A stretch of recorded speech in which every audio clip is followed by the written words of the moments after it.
Hafidez and Tiro, welcome to Mariana's Press. I'm Tomas Manglona, and we are joined with Rota Senator Dennis Mendiola. Senator, thank you for joining us. Thank you for having me. And so you're halfway into your first term. Yes. I just wanted to start there. How have the last 2 years been for you?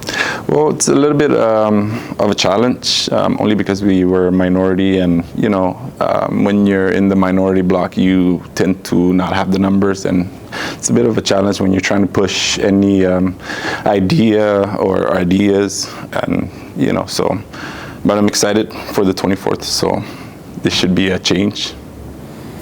And what have been some of your major initiatives or efforts in your first 2 years? Some of the challenges that I push was, we in the minority bloc really try to stay away from taxation. We believe that taxation kind of would just offload into our constituents and, forcing everybody to just pay more. So that's some of the fight that we push, or myself.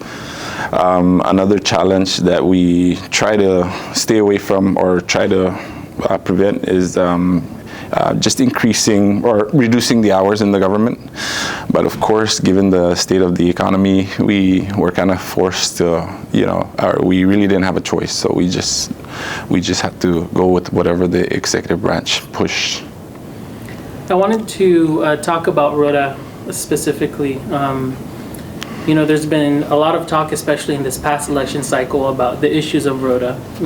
The list is long. Yes. In terms of even quality of living, access to travel, food, basic necessities. We also heard about, up to 80 people, I think, leaving Rota in the past few months alone. That concerns you, it must, right? Of course it does. Tommy, I think the challenge with Rota just stems from, a variety of reasons, ranging from the air transportation to just jobs in Rota. Really, the price of goods and commodity in Rota is really expensive.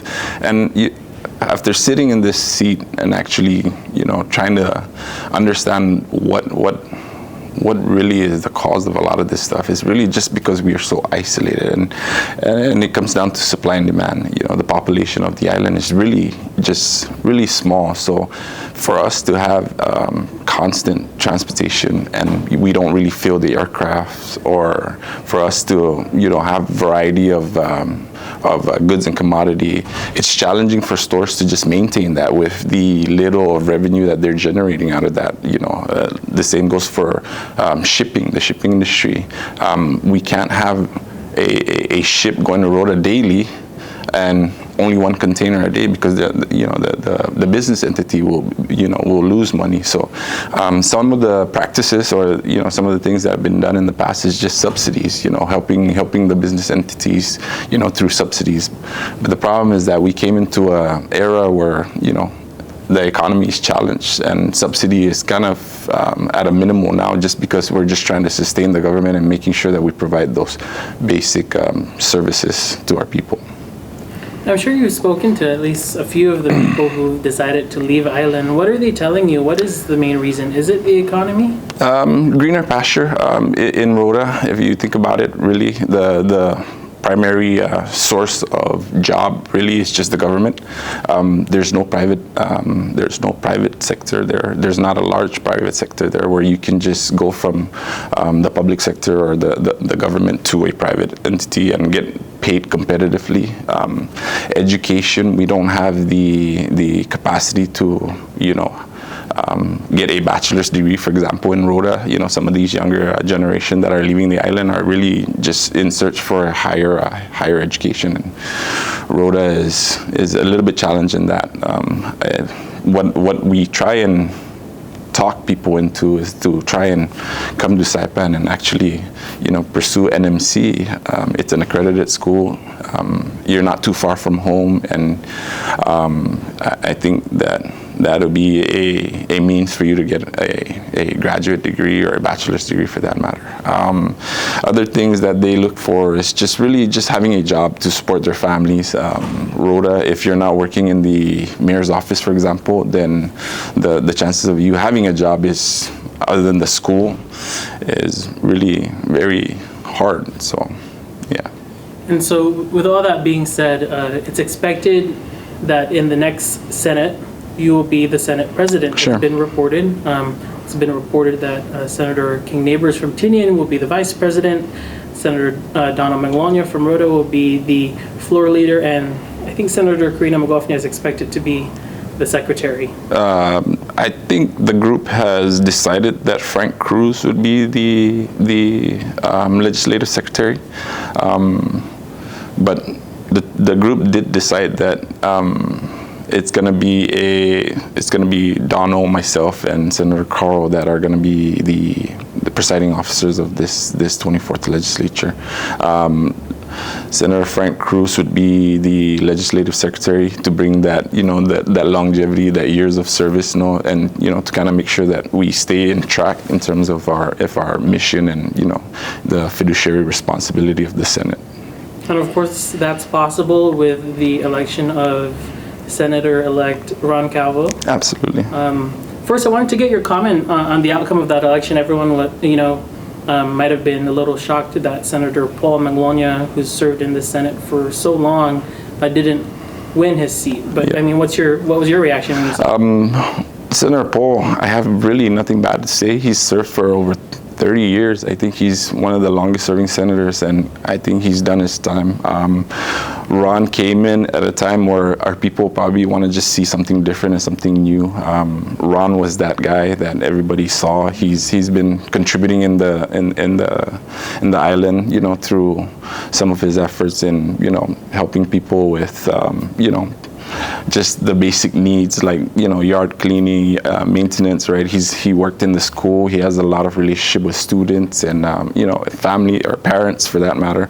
And I think Ron just brought that that edge that everybody's looking for. So I'm excited for him. Unfortunately, Senator Paul didn't make it, but I have a lot of respect for him. I think he's probably the most experienced senator out of the entire legislature, just because he's served over 30 years. So I believe we should actually maybe do a resolution for him, to kind of commend his efforts and his time in office.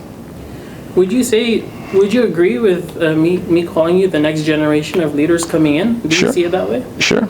I mean, if you look at the composition of the 24th, based on what the team had decided, we range in age from mid 40s down to I want to say, I think Senator Donald was in his mid 30s. So you got that new generation of leaders actually leading the 24th in the Senate. So I'm pretty excited about that.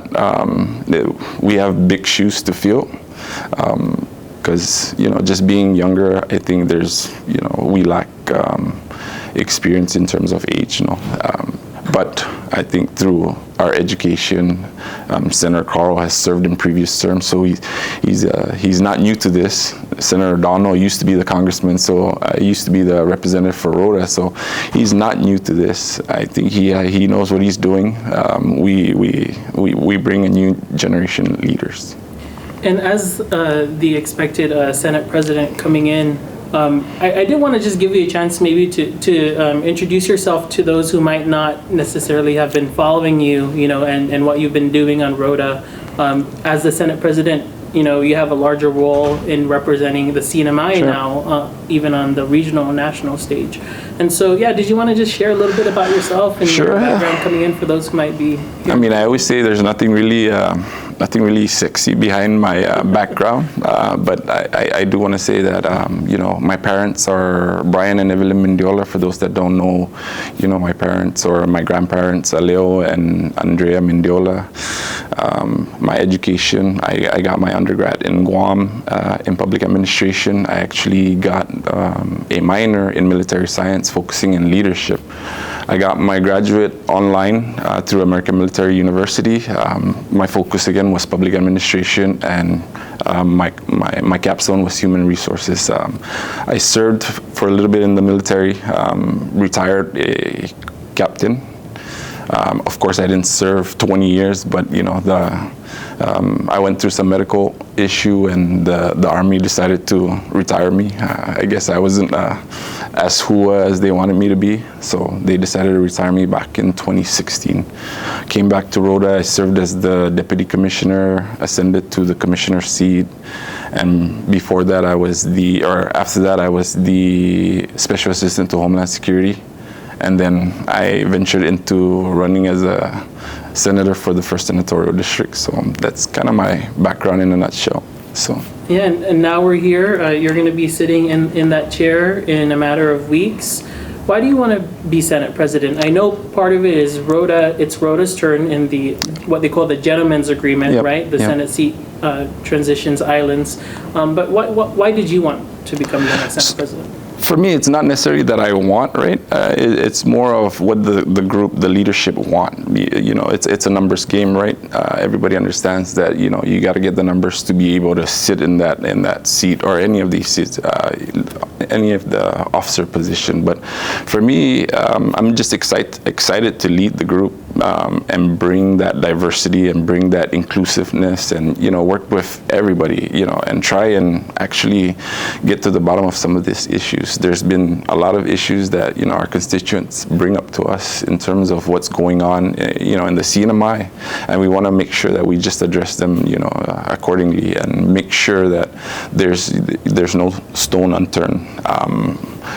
Previous Senate President Edith De Leon Guerrero did really well in making sure that we establish like these special committees and look into, like, for example, the ARPA funding and some of the stuff that we want to carry into the next legislature, and just make sure that the expenditure is within the confines of what it was intended for. So really, that's the goal. That's what I'm excited for. I got a range of smart and strong leaders from Tinian and Saipan that I'm going to solicit their expertise to make sure that we push the 24th agenda for the betterment for everybody.